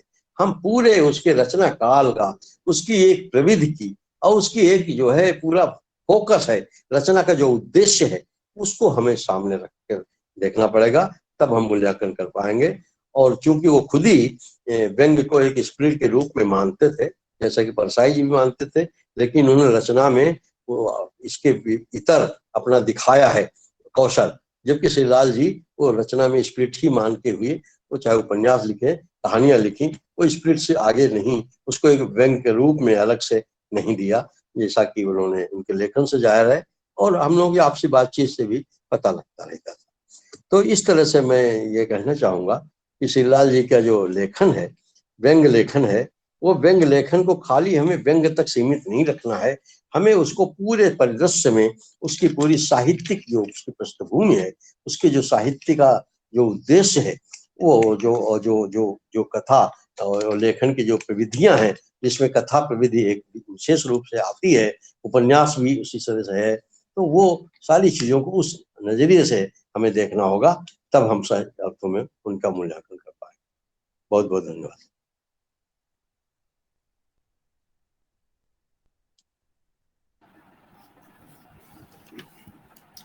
बहुत बहुत धन्यवाद वर्मा जी, एक महत्वपूर्ण टिप्पणी के साथ कि हम परसाई जी श्रीलाल शुक्ल के लेखन को सिर्फ लेखन तक सीमित नहीं करना है, बना उसके परिदृश्य के पीछे जाना है, पर्दे के पीछे जाना है, उसके मंतव्य में जाना है, जब ही कोई बात बनती है एक मूल्यांकन होने के लिए। और एक बात और है, व्यंग्य में जो समकालीनता का तत्व होता है, वो तत्व भी कभी कभी हमें भ्रमित करता है। आज का जो समकालीनता है वो अलग है, और 58, 57, 62, 65 की समकालीनता अलग है। उन्होंने अपने समय को जिया, अपने समय को देखकर लिखा। आज के युवा पीढ़ी आज के समय को देखकर लिख रही है, आज के ऊपर लिख रही है। तो एक बात और है, जहाँ पर श्रीलाल शुक्ल जी बोलते हैं कि उस वक्त जैसा जैसा विकास बढ़ता जाता है, कभी कर्म उतना ही कठिन हो जाता है, दुर्बल होता है, बदल जाता है चीज़। इस बात को हमारे वर्मा जी ने भी रेखांकित किया। और मैं श्रीलाल शुक्ल जी की एक टिप्पणी के बाद मैं बहुत सम्मान के साथ हमारे साथी डॉक्टर रमेश तिवारी जी, जिन्होंने श्रीलाल शुक्ल पर पीएचडी की है और उनको बहुत अंदर तक गुना है, चुना है और महसूस किया है। मैं एक और महत्वपूर्ण बात कहना चाहता हूँ कि अभी हमारे दो साथियों ने, सुभाष चंद्र जी ने और राजेंद्र वर्मा जी ने जो बात कही है, उससे निश्चित ही कि आपके मन में कुछ सवाल उठे होंगे। जो सवाल उठे हैं, जिनके आपके मन में कुछ बातें हैं, वो आप चैट बॉक्स में लिख कर रख सकते हैं। उसको हम बाद में इन विद्वानों से बात करेंगे उन सवालों के प्रति, उनसे हम जवाब देना चाहिए। मैं उनकी एक टिप्पणी पढ़ता हूँ जो भी रघुवीर सहाय की है, जो उन्होंने लिखी है। शायद हर व्यंग्य लेखक की तरह श्रीलाल को भी इस सवाल का सामना करना पड़ सकता है कि वह समकालीनता वाले हैं, आधुनिकता वाले या प्रतिश्रुति वाले। जैसे जिज्ञासुओं को इशारा दिया जा सकता है कि व्यर्थता बोध और मृत्यु बोध वाले दो तो वो है ही नहीं। एक और अता पता यह भी बताया जा सकता है कि उनके लेखन का विषय एक सामाजिक जानवर है, मानव प्राणी नहीं। सामाजिक संबंधों को सूंघते चलते हैं और दिल्ली के नेता के भाषण और बम्बई के अभिनेता के गीतों का संबंध अवश्य दे सकते हैं। यद्यपि मुझे नहीं मालूम कि उन्होंने इन दोनों पर उत्पन्न कब तक कोई लेख लिखा है या नहीं। अब मैं तिवारी जी को बहुत सम्मान के साथ आमंत्रित करता हूँ कि वो पूरे उनके कृतित्व पर, उनके बात पर और पीएचडी के माध्यम से उनका मूल्यांकन की दृष्टि रखते हुए अपनी बात रखें। श्री डॉक्टर रमेश तिवारी जी। धन्यवाद सनी जी। सभी मित्रों को नमस्कार। और जो श्रीलाल शुक्ल जी की रचनाओं के माध्यम से, उनके लेखन के माध्यम से हम लोग जो चर्चा कर रहे हैं, निश्चित तौर पर वो मेरे लिए काफ़ी उत्साहवर्धक और समृद्ध करने वाली है। श्रीलाल शुक्ल पर काम करते हुए मैंने जो देखा कि 22 अगस्त 1924 और 31 दिसंबर 1925 कोई बहुत फर्क नहीं है, काल क्रम एक ही है परसाई का और श्रीलाल शुक्ल का, जन्म से लेकर लेखन तक का। और उसके बाद मैं दोनों के लेखन के मिजाज को देखता रहा तो दोनों की पारिवारिक पृष्ठभूमि भी लगभग एक जैसी ही है, लेकिन अवध का व्यंग्य और मध्य भारत और मध्य प्रदेश वाला व्यंग्य, इसके बीच में जो मिजाज का अंतर है और जो प्रशासनिक वर्ग से जुड़ने के बाद जो लेखन की बदलती चुनौतियों का जो प्रभाव है, वो कहीं ना कहीं मुझे श्रीलाल जी के लेखन पर उसका प्रभाव दिखाई पड़ा। मैं अगर जिस तरीके से रचनाओं की बात हुई, व्यंग रचनाओं की बात हुई, व्यंग रचनाओं के साथ साथ यदि हम उनके उपन्यास साहित्य को देखें, और जैसा कह रहे थे हमारे अग्रज श्री राजेंद्र वर्मा जी, अंगद का पांव 57-58, और उसी तरीके से सूनी घाटी का सूरज का प्रकाशन जो पहला उपन्यास है उनका, वो भी 1957 में हुआ, और वो बड़ा आदर्शवादी उपन्यास है, जिसमें वो पूरा एक बालक का पूरा संघर्ष, रामदास का संघर्ष दिखाते हैं, जो अपने मित्र अमजद के सहयोग के कारण आगे बढ़ता है, और उसके बाद वो अंत में जाकर फैसला करता है कि मैं शहर में नहीं, मैं गांव का सूरज बनूंगा, सूनी घाटी का सूरज बनूंगा। तो ये एक आदर्शवादी अंत उन्होंने किया उस उपन्यास का। यदि हम उसके आगे और ये भी देखें कि जो व्यंग्य की ओर रुझान था हमारे श्रीलाल शुक्ल का, वो जो एक रेडियो रूपक सुन रहे थे, स्वर्णग्राम और वर्षा मंगल, जिसमें वो गांव की इतनी मनोहारी तस्वीर दिखाने की कोशिश हो रही थी उस रूपक में कि गांव में सब अच्छा अच्छा ही है, और उसको देखकर व्यक्ति जो है बिल्कुल उस पर मुदित रहे। इस विसंगति को देखते हुए श्रीलाल शुक्ल ने व्यंग्य रचना की ओर अपना कदम रखा, और उसके बाद जब वो लिखते हैं तो आप देखेंगे कि उनके लेखन में, चाहे वो उपन्यास हो या व्यंग्य कथाएं हों या व्यंग्य निबंध हों, इन सब लेखन में सारा का सारा तो नहीं, लेकिन अधिकांश आप देखेंगे गांव और गांव की परंपरा, गांव की मान्यताएं, गांव की रूढ़िगत जो मान्यताएं हैं, जो धर्म की विसंगतियां हैं, जो जाति और छुआछूत की विसंगतियां हैं, जो पुलिस प्रशासन की विसंगतियां हैं, जो न्यायपालिका की विसंगतियां हैं, उन सब को बड़ी ही बारीकी से चित्रित किया है श्रीलाल शुक्ल ने। अब उस बारीकी से चित्रण से ये तो समझ में आता है कि अध्ययन भी उतना ही सूक्ष्म किया है श्रीलाल ने, और उस सूक्ष्म अध्ययन के साथ ऑब्जर्वेशन स्किल भी बहुत माइन्यूट है, बहुत सूक्ष्म है, अवलोकन भी। तो ये सूक्ष्म अध्ययन, गंभीर अध्ययन, सूक्ष्म अवलोकन के साथ उनका अध्ययन उनको भाषा शैली की टकसाल पर खड़ा कर देता है। यही कारण है कि श्रीलाल शुक्ल के पास भाषा बहुत प्रांजल है, भाषा बहुत जबरदस्त है, और भाषा का जादूगर मैं समझता हूं कि श्रीलाल शुक्ल अपनी रचनाओं में वो जो जादुई क्षमता को दिखाते हैं। मैं अगर राग दरबारी की बात करूं, जैसे 1957 से सोनी घाटी के सूरज से होते हुए और आदमी का जहर, सीमाएं टूटती हैं, मकान, इस तरीके के उपन्यास से होते हुए, पहला पड़ाव से होते हुए जब राग दरबारी तक आते हैं, और राग दरबारी के लेखन में वो पूरा, उसमें सब कुछ शामिल है, सब कुछ, गांव की एक एक प्रवृत्तियां और उसके आसपास का जो समाज है, शिक्षा जगत है, जो पुलिस प्रशासन, न्यायपालिका, इस सारी चीजों का समावेश इस उपन्यास में किया है।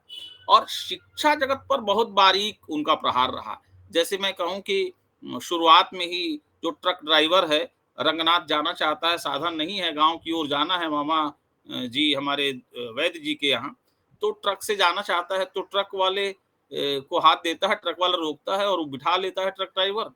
तो ट्रक वाला पूछता है कि क्या आजकल क्या कर रहे हैं श्रीमान जी? अब श्रीमान जी को श्रीमान जी ही लिखते हैं, क्योंकि ऐसे ही जैसा उच्चारण किया जा रहा है ट्रक ड्राइवर के द्वारा, बिल्कुल हूबहू वैसे ही लिखने की कोशिश श्रीलाल ने की है। तो जो जवाब देता है रंगनाथ कि घास खोद रहा हूं, पूछते कि आजकल क्या कर रहे हैं श्रीमान जी, तो रंगनाथ कहता है कि घास खोद रहा हूं। अब उसके आगे की लाइन बड़ी जोरदार है, कहता है कि इसी को अंग्रेजी में रिसर्च कहते हैं। अब आप देखिए कि रिसर्च करने को, पीएचडी करने को उन्होंने कहा कि घास खोद रहा हूं, इसी को अंग्रेजी में रिसर्च कहते हैं। इसी तरीके से अब वो रंगनाथ कुर्ता, सफेद कुर्ता पैजामा पहना हुआ है और झोला लटकाए हुए है। तो जब वो देखता है ड्राइवर, तो है तो ड्राइवर, लेकिन उसके पीछे लेखक का मिजाज देखिए। लेखक कहता है, आहा नवकंज लोचन कंज मुखकर कंज पद कंजारुणम। अब ये नवकंज लोचन कंज मुखकर कंज पद कंजारुणम कहाँ का प्रसंग, और कैसे वो उठा के श्रीलाल जोड़ते हैं और कहते हैं कि खादी का कुर्ता, पैजामा सफेद और कंधे पर हुदानी झोला, ये जो उसका पूरा चित्र खींचते हैं श्रीलाल शुक्ल, ये जो सलीका है, ये जो प्रहार करने का तरीका है, ये श्रीलाल जी को विशेष बनाती है। इस तरीके की प्रहारक क्षमता मुझे लगता है समकालीन व्यंग्यकार में किसी के पास नहीं है। श्रीलाल यहाँ बहुत आगे निकल जाते हैं इस तरीके के प्रहारक क्षमता को लेकर। अगर मैं भाषा की बात करूं, उन्होंने सरफाली बोली कहा विश्वनाथ त्रिपाठी जी ने।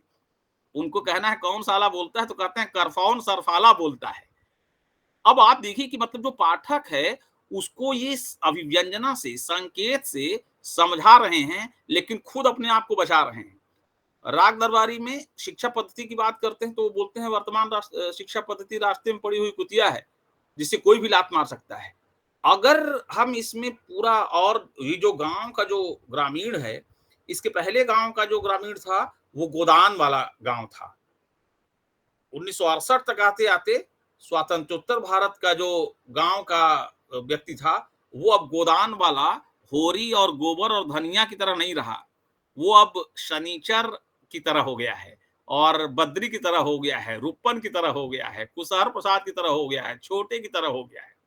अब ये कहता है कि भाई रंगनाथ जी का मैं नहीं जानता, वो शहर में रहे हैं, गांव वालों से कोई 2 रुपया निकाल करके दिखा दे। और गांव वालों को गंजहे शब्द से विभूषित किया, कहा कि ये गांव के लोग जो हैं, गांव के नहीं, ये गंजहे हैं, और इसीलिए ये गंजहे शिवपाल गंज से गंजहे बना है। तो कहा ये गंजहे हैं, गांव के रहने वाले हैं, ये गंवार नहीं है, ये गंजहे हैं, इनको कोई ठग नहीं सकता, ये खड़े खड़े बेच देंगे। तो गांव में जो परिवर्तन आ रहा था, उस परिवर्तन को भी बहुत ही सूक्ष्मता से श्रीलाल शुक्ल ने ऑब्जर्व किया और एक एक छोटी छोटी बारीकियों को, जैसे मेले में जाते हैं और लोग जलेबी खा लेते हैं और कहते हैं कि कितने का हुआ, तो उन्होंने कहा कि 4 आने का। तो उसको कहा उन लोगों ने कि ठीक है चवन्नी लौटाओ। तो बोले किस बात की चवन्नी? तो कहा कि भई अठन्नी दिया तो था खाने से पहले। अभी जो गांव वालों का जो गंजहापन है, उस गंजहापन को इतनी बारीकी से देखकर उसको रचनात्मक रूप से प्रस्तुत करना, ये श्रीलाल का कौशल है। कहा कि अठन्नी दी तो थी पहले और 4 आने जलेबी का हुआ, तो 4 आने लौटाओ। अब बद्री वहां बैठे हैं, बद्री सुन रहे हैं। तो जो हलवाई है वो कहता है कि देख रहे हैं ना भैया पहलवान जी ये क्या हो रहा है? बोले क्या हो रहा है? बोले ये दिए कुछ नहीं और कह रहे हैं कि हमारा चवन्नी लौटाओ। तो उन्होंने कहा बद्री ने कि अपनी इस चवन्नी और अठन्नी के चक्कर में हमारा रुपया ना भूल जाना। अब आप देखो ये जो हास्य और व्यंग्य दोनों इतने जबर कि अपनी इस चवन्नी अठन्नी के चक्कर में हमारा रुपया ना भूल जाना, ये गांव वाले गंजे हैं कि मतलब वो कब कैसे चूना लगाना है उसमें माहिर हो चुके हैं।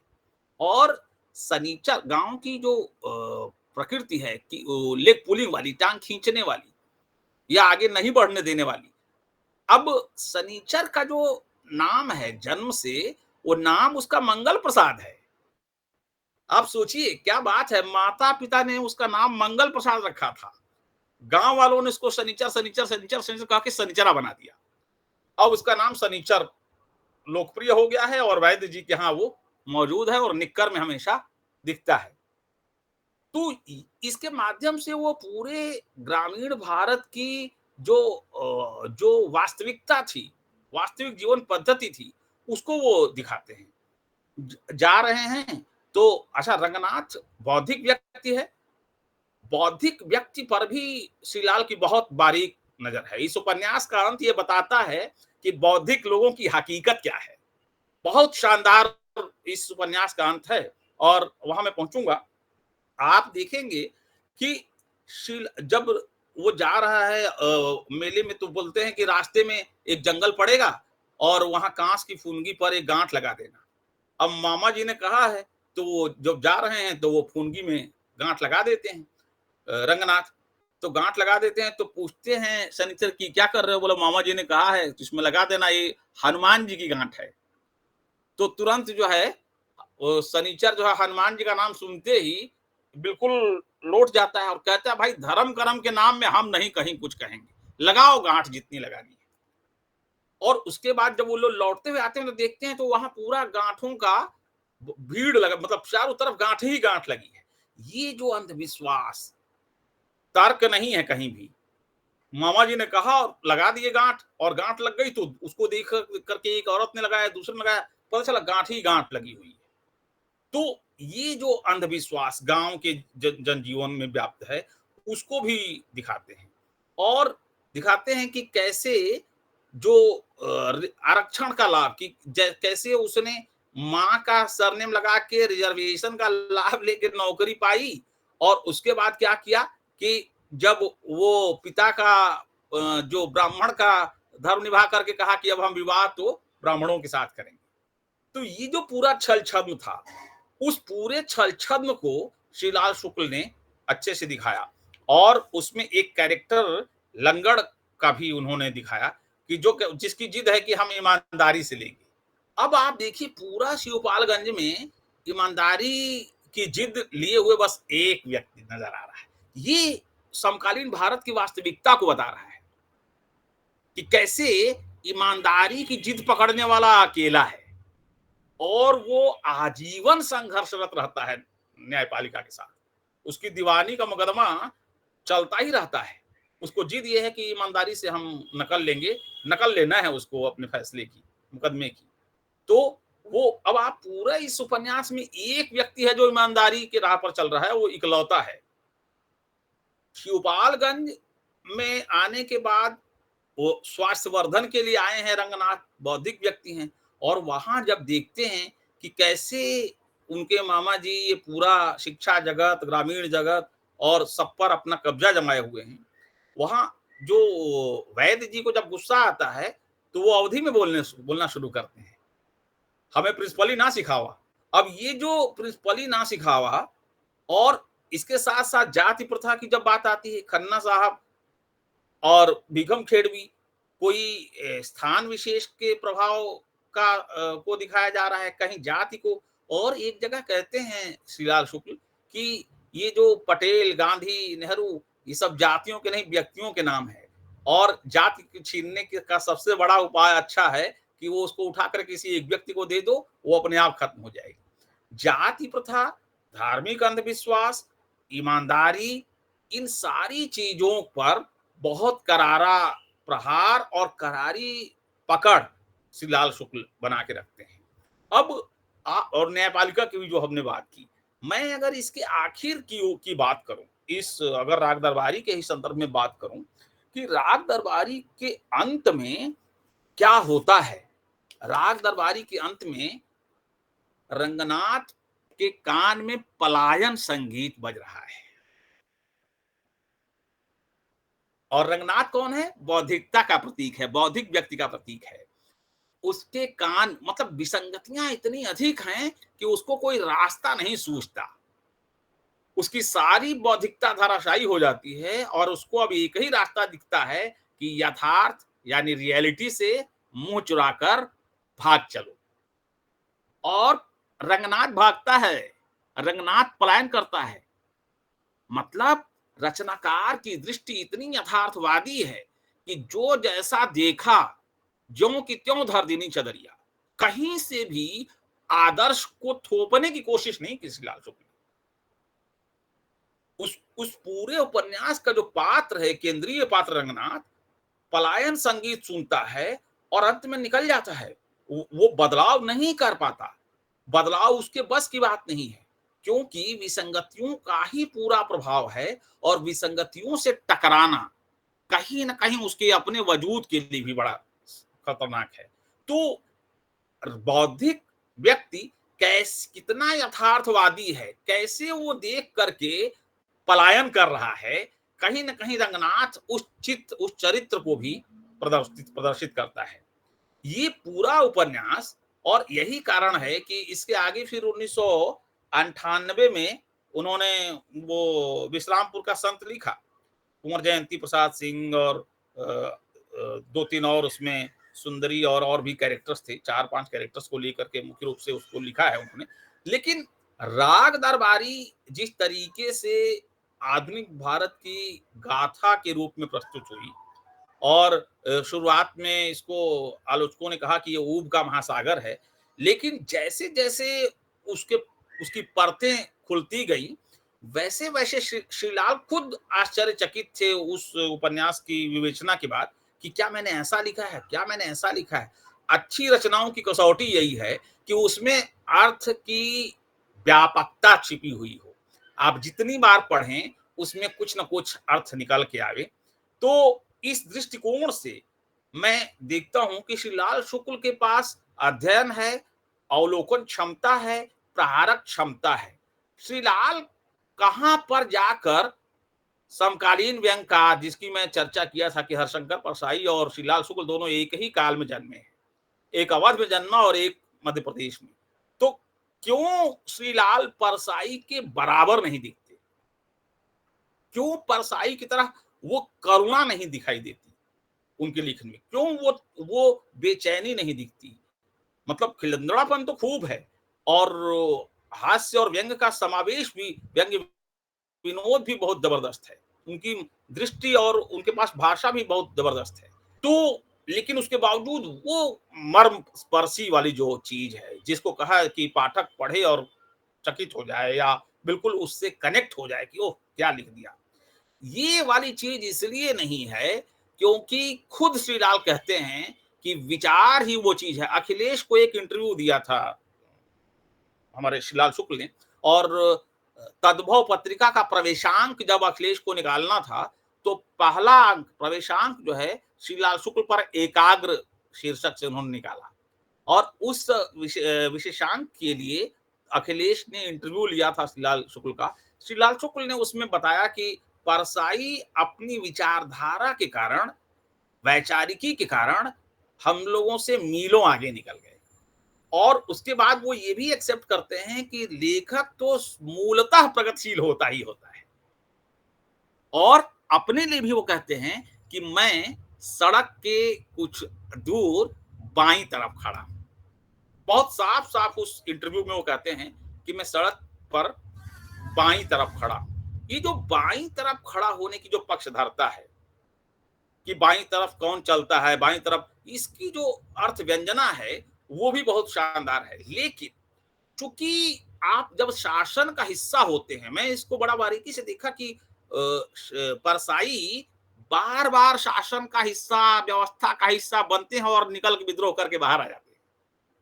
बार बार उस सरोवर में जाते हैं, जैसे कहा ना कि पानी बीच मीन पियासी मोहि सुन सुन आवत हंसी, वो बार बार उस सरोवर में कूदते हैं। आप सोचिए, सागर यूनिवर्सिटी में उनको चेयर दे दी गई, उनको पीठ का काम दे दिया गया, उसके बावजूद निकल पड़े। ये जो एक चीज है, ये जो एक प्रतिबद्धता है, जब आप स्वतंत्र हो जाओगे तो फिर प्रहारात्मक क्षमता बढ़ जाएगी।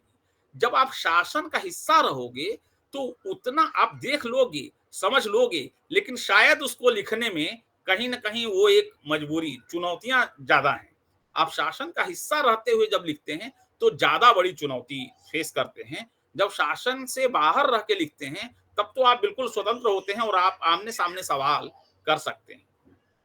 उसके बावजूद अगर आप आओ बैठ लें कुछ देर, या कुछ जमीन पर कुछ हवा में, जो उनके संग्रह हैं आप देखेंगे तो उसमें छिटपुट तरीके से उन्होंने समसामयिक राजनीति और राजनेताओं पर भी लिखा है। लेकिन उन सब लेखों में प्रहारात्मक क्षमता की दृष्टिकोण से देखेंगे या वैचारिकी के दृष्टिकोण से देखेंगे तो भाषा की जादूगरी के बावजूद वो कारुणिक दृष्टि हमें नहीं मिलती। यही जो मुझे समझ में आया और पूरा उनके लेखन को देखने के बाद, इसलिए मुझे लगा कि विचार तो अपनी जगह जरूर महत्वपूर्ण है। विचार के बगैर जब आप लिखेंगे तो मनोरंजन होगा, सब कुछ होगा, लेकिन वो जो एक फील फैक्टर है, जो पाठक जहां जुड़ता है, वो जुड़ाव मनोरंजन की चीज बहुत दूर तक नहीं लेके जा पाती है। कहीं ना कहीं श्रीलाल शुक्ल यहीं पर परसाई के मुकाबले पिछड़ते हैं, लेकिन उनका उनका अध्ययन, उनका अवलोकन, उनका विश्लेषण की जो क्षमता है, और जितना वो संगीत के, शास्त्रीय संगीत के या अन्य जितना विदेशी साहित्य को उन्होंने बारीकी से पढ़ा और उसको अपनी रचनाओं की मतलब रचनाओं को के वैविध्य का आधार बनाया, ऐसा बहुत रेयर मिलता है। इस दृष्टि से श्रीलाल शुक्ल का साहित्य और श्रीलाल शुक्ल का लेखन निश्चित तौर पर हम लोगों को और हिंदी व्यंग्य साहित्य को प्रेरित करता है और समृद्ध करता है। आप सब ने मुझे अवसर दिया और गंभीरता से सुना, बहुत बहुत धन्यवाद, आभार।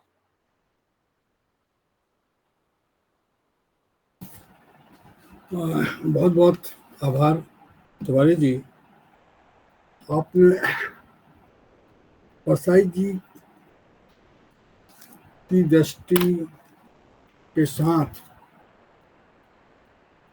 श्रीलाल शुक्ल की एक तुलनात्मक बात कही कि परसाई कहाँ पर आगे हैं, श्रीलाल शुक्ल कहाँ पर पीछे हैं। आपने कहा श्रीलाल शुक्ल परसाई से, मैं खुद अपना नहीं पढ़ पा रहा हूँ, ठीक, किंतु एक महत्वपूर्ण बात कही कि स्वतंत्र हो जाओगे, जैसे परसाई स्वतंत्र थे, कभी बंधन में बनना नहीं चाहे, वैसे ही जब अगर स्वतंत्र हो जाओगे तो प्यारक क्षमता बढ़ जाएगी आपकी व्यंग्यकार की। तो आपको कहीं ना कहीं स्वतंत्र होना है वैचारिक दृष्टि से। परसाई या प्यारक दृष्टि से परसाई बहुत आगे हैं, किंतु भाषा की प्रांजलता के बावजूद और तीखेपन के बावजूद भी श्रीलाल शुक्ल कहीं पीछे दिखते हैं। ये एक महत्वपूर्ण बात है, ये हम सब के लिए महत्वपूर्ण बात है और एक जो विचार है, विचार रचना में बहुत ज़्यादा महत्वपूर्ण है। जो दाएं और बाएं का विचार है, कि बाएं का विचार आपको कहाँ ले जाता है, यह एक सोचने की समझती है। क्योंकि बाएं का विचार है, जीवन से जुड़ता है, मनुष्यता से जुड़ता है, आपको जो मन से जुड़ता है और उससे आगे बढ़ता है। मैं आज हमारे साथ में 3 वक्ताओं ने बातचीत की, और मैं सोचता हूँ कि अगर मैं टिप्पणियों में देखा तो ऐसा कोई सवाल नहीं है, उसके बावजूद भी अगर आपके पास कोई प्रश्न है, या तो आप चैट बॉक्स पे लिख दें, या 1-2 सेंटेंस में अपने प्रश्न हमारे जो वक्ता हैं, श्री डॉक्टर रमेश तिवारी जी, राजेंद्र वर्मा जी, तो उनसे आप पूछ सकते हैं। मित्रों, तो हम फिर आगे बढ़ते हैं।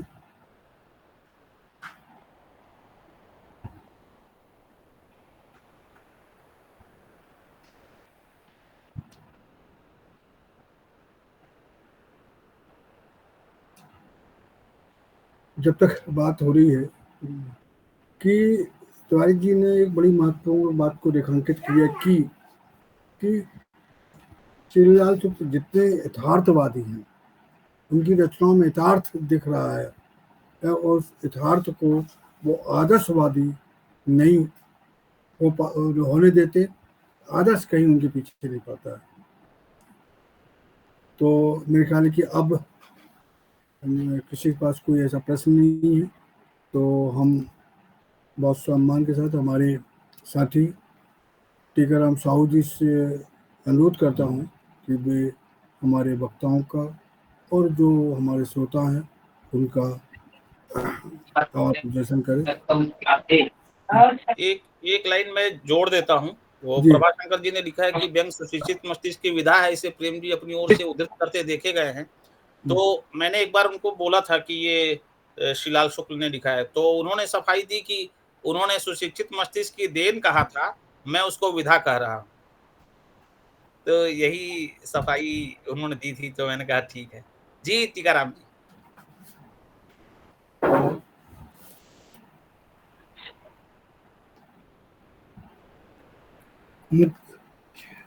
मुकेश राठौर जी ने एक सवाल रखा हुआ है, मैं पढ़ के सुना देता हूँ।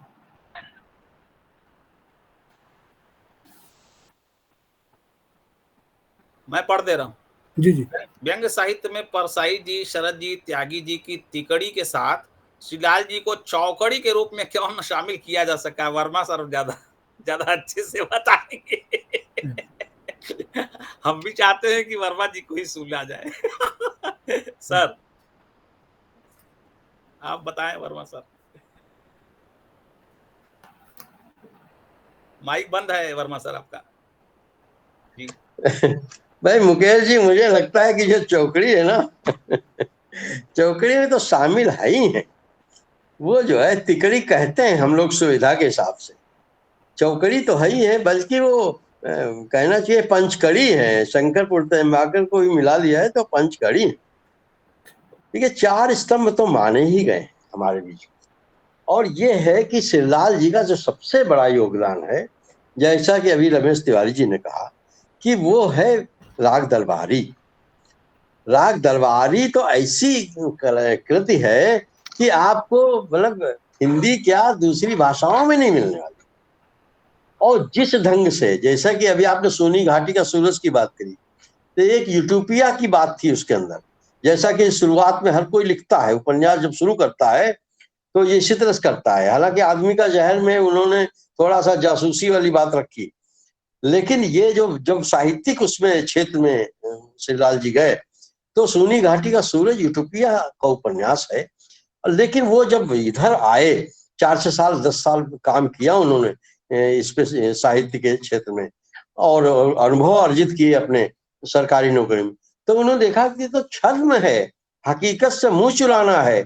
तब उन्होंने राग दरबारी की बात करी, और राग दरबारी के नोट्स बनाते हुए और लिखते हुए वो कम से कम 2 साल तो उनको परमिशन लेने में लग गए, क्या नाम इसके, पब्लिकेशन के लिए। तो वो तो बहुत ही जमीन से जुड़ करके और उसको किया। और कई 5-6 ड्राफ्ट लिखे उन्होंने।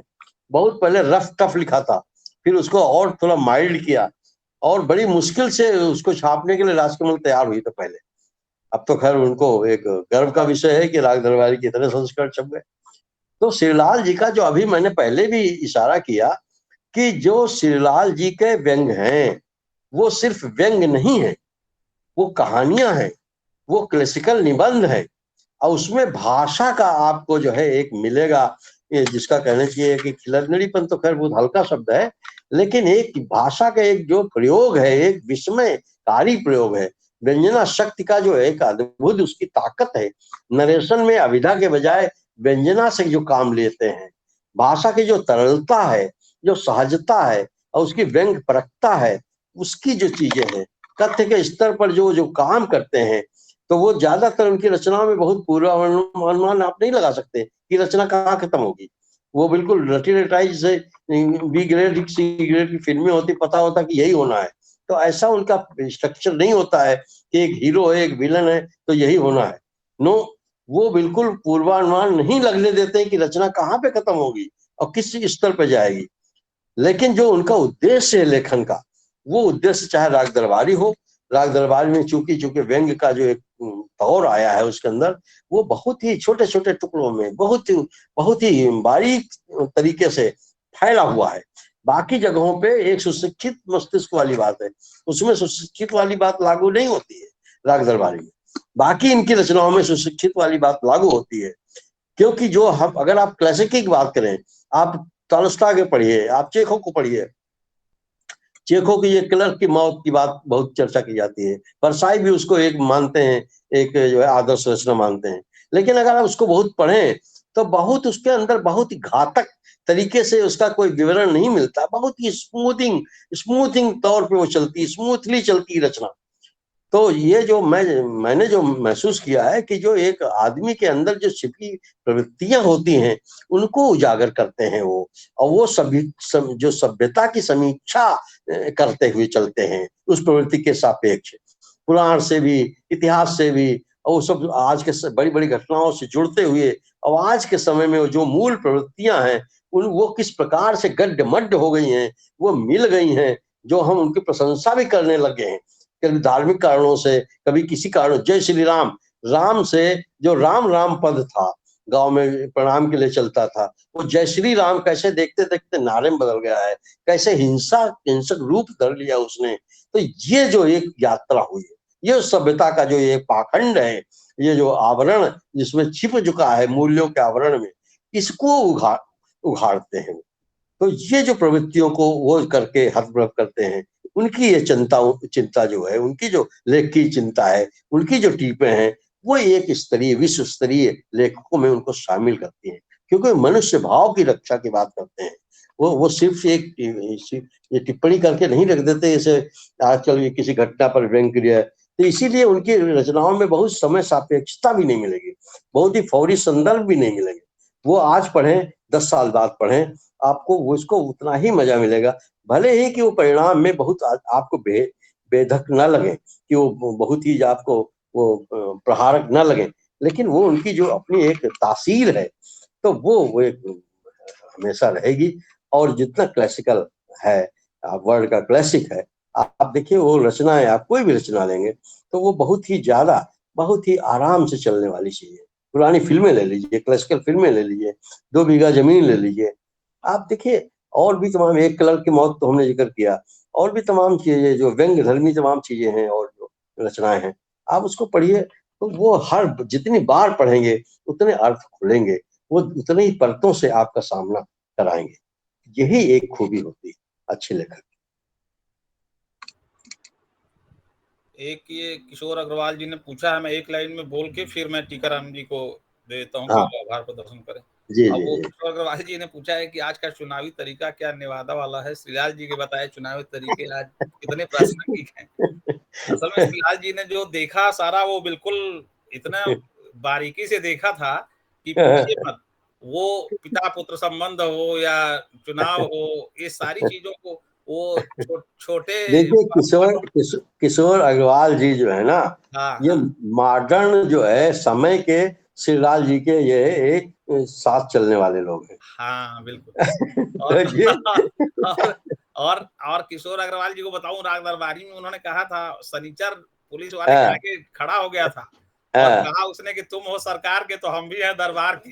ये तो भाई इनके पास बहुत अच्छे वो हाँ है, हाँ, अनुभव है बिल्कुल इनके पास भी अनुभव है, और प्रशासन का तो है ही है, और पब्लिक से भी जुड़ाव का, जो हाँ संवेदनशील व्यक्ति होता है वो पब्लिक से तो जुड़ा ही रहता है, भले वो सरकार के साथ खड़ा रहे मजबूरी में। तो वो ये पिता पुत्र संबंध को लेके उन्होंने बोला था, वो हाँ छोटे और कुशर का जो प्रसंग था हाँ कि हाँ। कहा कि ये छोटे के बाप हैं।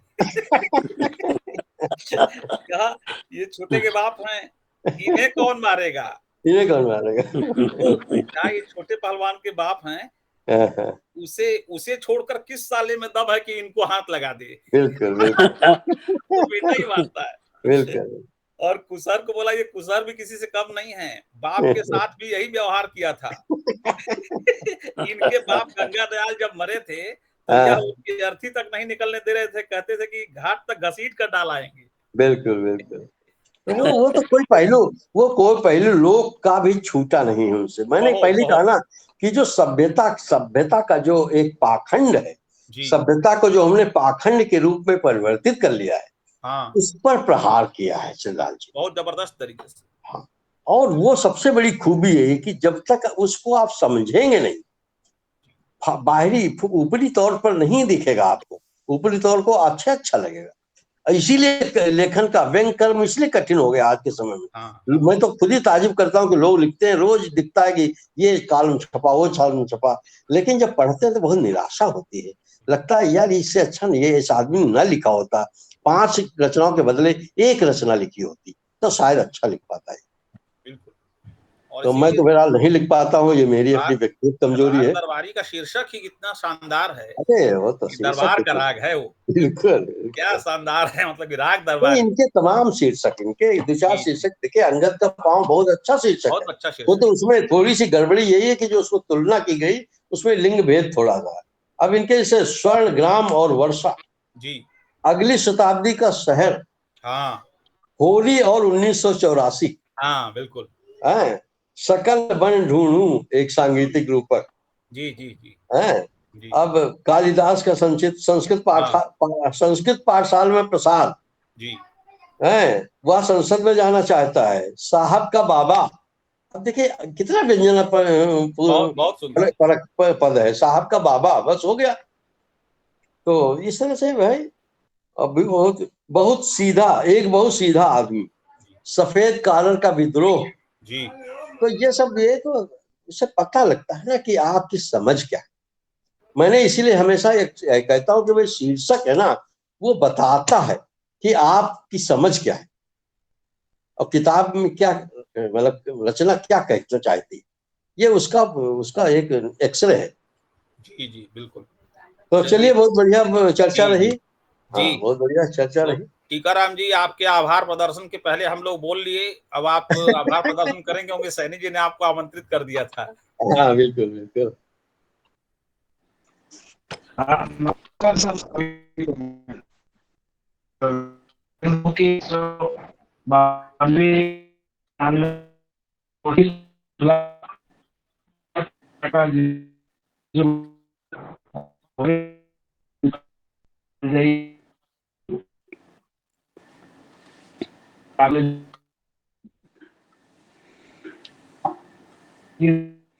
पुराने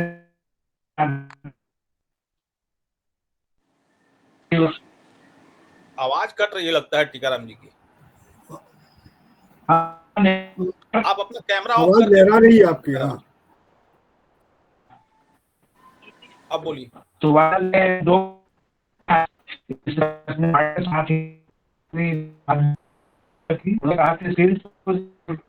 करते हैं, आयरन का भी जादू है और भी अन्य विशेषताओं का प्रकाश डाला। सर मेरी आवाज आ रही है? जी हाँ हाँ, साथ ही डॉक्टर राजेश कुमार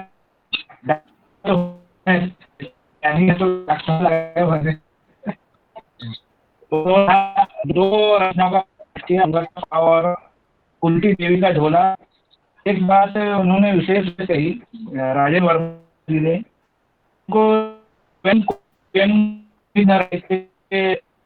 व्यापार देखना और आशा पर भी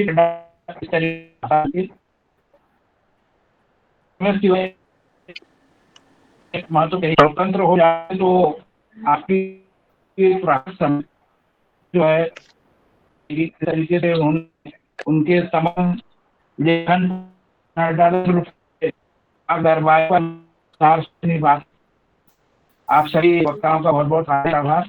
आपके कार्यक्रम का कुशल संचालन हमेशा की तरह वैचारिक दायित्व के साथ रमेश जी ने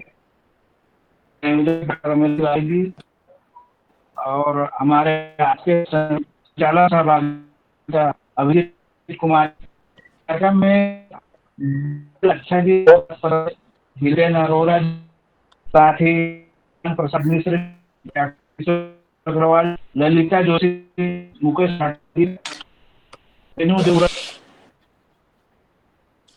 सिंह जी, श्रीवास्तव जी, ठाकुर